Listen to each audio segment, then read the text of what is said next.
All right, so let's look at an actual problem. We're not asked to solve one of these things just yet. You're asked to show that y of x equals x to the negative 3/2 is in fact a solution to this second degree ODE. All right, so let's look at it. 4x squared times the second derivative of y plus 12x times the first derivative of y plus 3y equals 0.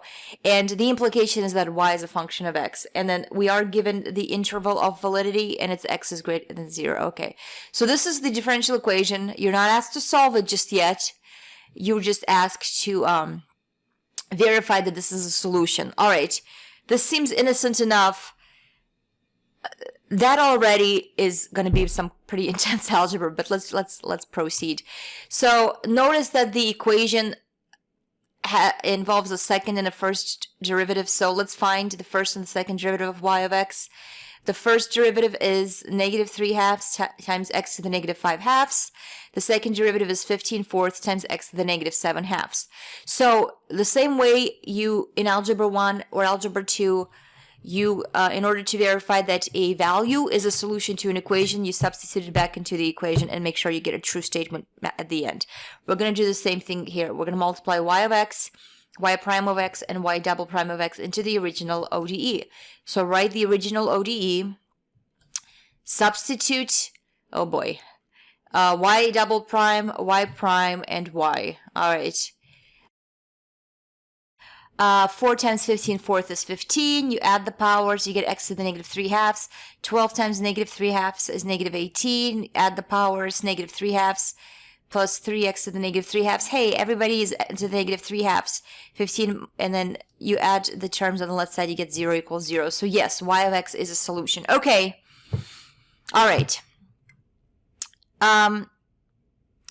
Before we move on, notice something. Well, first of all, if I multiplied x to the negative 3/2 by any constant, it would still be a solution, right? Because that constant would just multiply 0 at the end. I could factor it out, and right? So already you kind of get a hint that there might be more solutions. Actually, there's a family of solutions that's not just the constant multiple of x to the negative 3/2. So consider this ODE again, 4x squared times y double prime plus 12x times y prime plus 3y equals 0. And note that these are also solutions. So I said if you multiply x to the negative 3/2 by any constant, it'll still be the solution. So that's represented by the second equation. X to the negative 1/2 is also a solution. I'm not gonna write out the steps, but you can convince yourself that that's true. So a multiple of x to the negative 1/2 would also be a solution. And actually, a linear sum of x to the negative 3/2 and x to the negative 1/2 is a solution as well. All right. So there's other solutions. So the question is, how would I solve this thing? All right. How would I solve this thing to get a general solution? Okay, not just specific occurrences of solution, but a general solution. All right. So in the continuation of problem 1, you're asked to solve the ODE. Okay, this particular type of a differential equation is called Euler's equation, and there's a particular method of solving it. If we get time, we will look at Euler's equation. So right now what I'm just going to do is I'm going to walk you through a solution, and you're going to have to believe me that it's true. And then if we do get to Euler's equations, I am going to show you a more rigorous justification of the solution, okay? Just because we picked this one to illustrate some of the properties of ODEs, I'm going to, just because it's an interesting ODE, I'm going to walk you through the solution. The interesting thing about Euler's ODEs, you can solve them without calculus. Okay, so the fact that you see y double prime and y prime might give you a hint that I might have to use integrals to get back from derivatives of a function to the original function. But the interesting thing about some of them is you can solve them with trickery, with just clever manipulation. So we're going to be able to solve this without any calculus at all. All right, and we're going to use our old friend our old math friend, substitution or transformation, which is just such a powerful tool in math. You can solve such sophisticated problems by just transforming them into simpler problems. Okay, so you pick a substitution, and then the substitution is going to be y equals x to the r, okay? And when we get to Euler's equations, if we do, I'm going to justify this a little bit better. But so basically the idea is you assume, for some of these ODEs, you assume the solution has a particular form. So we'll assume a solution for this has a form y equals x to the r. All right, and then once you have a substitution, you can transform the ODE into something else, okay? So the ODE involves the first derivative, so the first derivative is r times x to the r minus 1, and then the second derivative, which is r times r minus 1 times x to the r minus 2. So I'm going to write my ODE. I'm going to substitute for y prime and y double prime, and the transformation is complete. I take it, and the transformation is from a differential equation to just a regular algebraic equation, okay? Transforming things into something you can solve, solving it, and then transforming it back into the original problem is kind of a tool you use in math a lot, okay? All right, so now I have this. Let me do a little algebra. So for r times r minus 1, x to the second times x to the r minus 2 is x to the r, plus 12r x to the r plus 3x to the r equals 0. Factor out an x to the r. All right, you get x to the r times whatever is left equals 0. Distribute and combine like terms. All right, so now you have a quadratic inside. So, and the reason why you're always for Euler's equations, you're always going to end up with a quadratic inside, because Euler's equation always have are always second degree ODEs. So factor, you get x to the r times 2r plus 3 times 2r plus 1 equals 0. So r is equal either negative 1/2 or negative 3/2.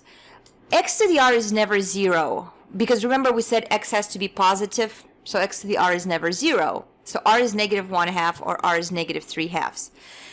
Now, again, I'm going to tell you why, but you can piece together a general solution from knowing the roots of the transformed equation. So the general solution is going to be y equals a constant times x to the first root plus a constant times x raised to the second root. So c sub 1 times x to the negative 1/2 plus c sub 2 times x to the negative 3/2, okay?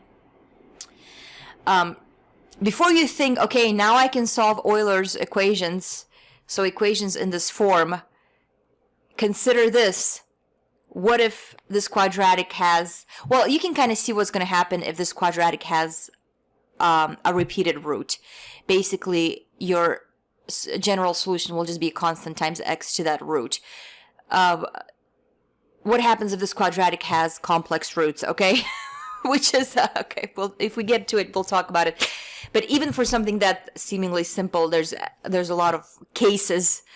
All right, but so this is my general solution. Let's confirm that this is actually a solution, okay? Because I kind of asked you to believe me that if these are the roots, it's not just x raised to each root as a solution, but their linear sum is a solution. So problem 1, revisit it. Check that the general solution, or the function y equals c sub 1 times x to the negative 1/2 plus c sub 2 times x to the negative 3/2 is a solution to this differential equation. So you will find the first and the second derivative. All right, the algebra is a little, you rewrite the equation, you plug the first and the second derivative. I'm not going to read all that. You simplify. If you combine like terms, you get 0 equals to 0. So it is actually a solution, okay? So it is actually a solution. Okay. I'm gonna stick with the same problem for just one more slide. In order to how do you go from a general solution to a more specific solution? How do you pick one out from a family of solutions? In order to go from general to specific, you have to be given more information, right? That's kind of how it works in math. or just in anywhere. So if you to go from something general to specific, the more information you have, the more specific your answer becomes. So in this case, let's say we're given the ODE, the ordinary differential equation, and then we're also told that the solution when evaluated at 4 equals to 1/8, and when the derivative is evaluated at 4, it's equal to negative 3/64. These two statements are called initial conditions, and an ODE or a PDE paired with initial conditions is called an initial value problem. All right, I'm having flashbacks to college ODE and PDE classes, so it was just the frightening amount of algebra you had to do. But and the acronym for initial value problem is an IVP.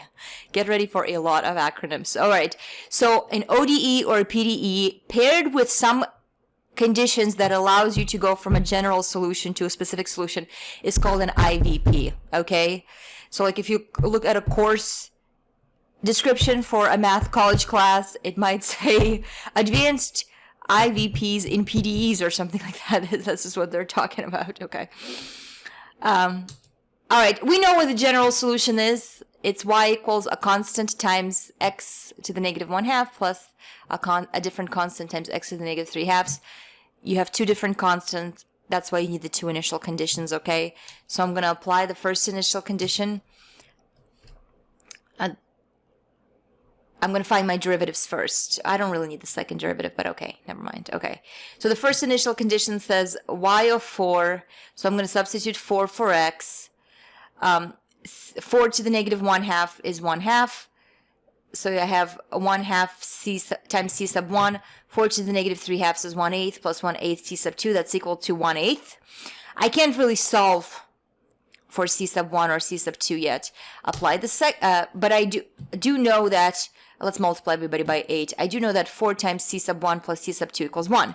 The second is, I'm going to apply the second initial condition, y prime of 4. So c sub 1 times negative 1/2, 4 to the negative 3/2 plus c sub 2, negative 3/2 times 4 to the negative 5/2. If I simplify that, I get negative 1/16 c sub 1 plus negative 3/64 c sub 2 equals negative 3/64. Multiply everybody by 64.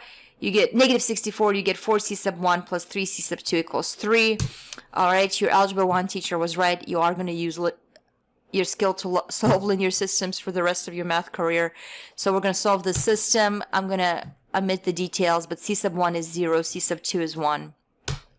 So the particular or the specific solution is y equals 1 times x to the negative 3/2, which is what, coming back full circle, which is what we were originally set to check, okay?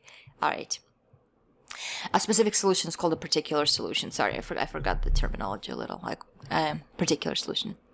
All right, so a differential equation, ODE, a general solution is a family of solutions, as general as you can get. Every solution you can possibly think of has to be included in this one. Except, I mean, obviously y equals 0 is going to be a solution to all of them. That's to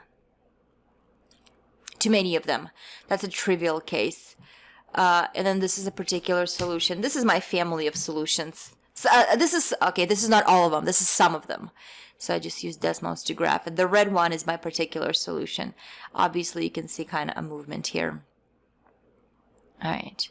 So it's, let's say you're studying population decline or whatever, but you might have a general model, right? And then if you input different initial conditions, okay, you might get a different specific model. So that's what that particularly says. And the initial conditions can be like the starting population. Is there a limiting factor? Like, are there limited resources? Is there a different population competing? Is there a competing population, like a predator population, or a population competing for resources and things like that? So you have a general model, and then if you put in initial conditions, you get a particular model out of it. Okay. All right. So